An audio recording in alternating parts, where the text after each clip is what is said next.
So let's do a super quick and simple explanation of franking credits, because if you're a dividend investor in Australia, you've no doubt bought companies or ETFs that have franking credits. They're basically just a tax credit that's passed on to shareholders because the company has already paid the company tax on that income. So the company pays tax on its profits before it gives out the dividends to shareholders. They're also called imputation credits, same thing. And one of the things I find cool and why I like dividend investing specifically in Australia is that these tax credits are unique to Australia. Australia is the only country that has this unique system of tax on dividends. Bit of history, they were introduced in the 80s to avoid the double taxation. So where the company pays tax and then the investor pays tax on that income, that's double taxation. So that was why it was brought in. Then it was revised under the Howard government in 2001, whereby shareholders who had a low income could actually get a refund on that tax rather than just having it offset their own tax. So yay.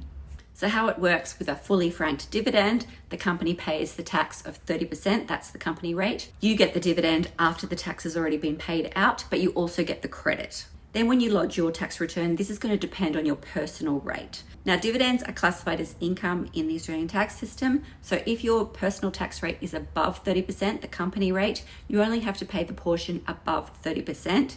If it's below 30%, you get a refund on the portion that you don't have to pay. Not all dividends are going to have franking though, and some might only be partially franked. That's where some of the company tax has been paid, but not all. Generally, if your personal tax rate is below 30%, this could be low income earners, could be retirees, you will likely, depending on your income of course, get that tax back as a refund. And also if you're a higher income earner, if you're above 30%, you'll get that tax offset. So this tax credit can actually boost your dividend yield. So the dividend yield that's usually shown on your trading account or online is usually without franking.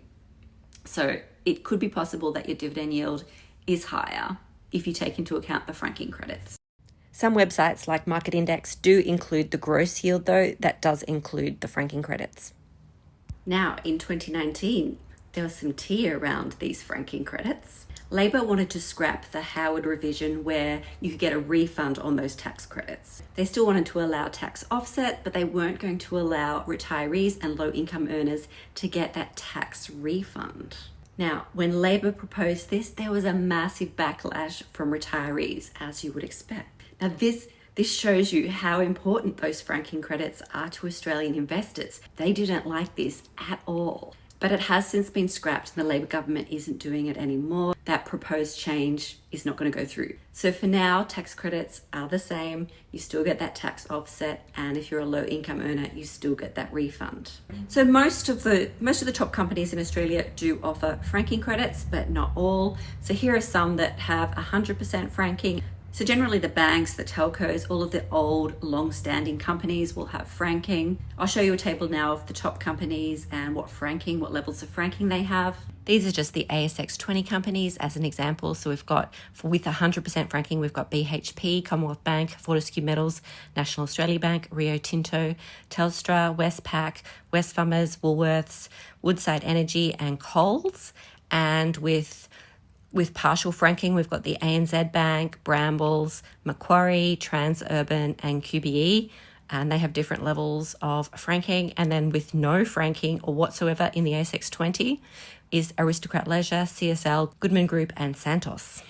So not every dividend investor is going to get money back. It depends on your income overall. You still will get a tax offset if your income is high. And if you're a low income earner, you will get a refund. And I don't think you should just be choosing stocks that are fully franked.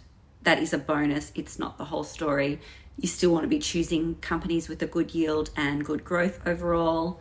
So franking is a bonus. It's not the sole reason that you would invest in a company. But then again, it depends on your income and what you're trying to do with your tax. Now, ETFs also do give franking credits. It really depends on the structure, but most Australian ETFs do still give franking credits. What they'll do is pool the credits that they get and then pass it on to shareholders. This is from the Vanguard website where it says if an ETF that invests in an Australian company that distributes franking credits, and those credits are passed through to the end investor. So that's everything you probably need to know about franking credits as an investor. I'm not going to go into how to maximize your tax because I'm not an accountant, so speak to your accountant about about that. But generally, as a dividend investor, I enjoy having those franking credits because it does help boost your income, especially at tax time. Anyway, hope you've enjoyed the video, and I'll see you next week. Bye.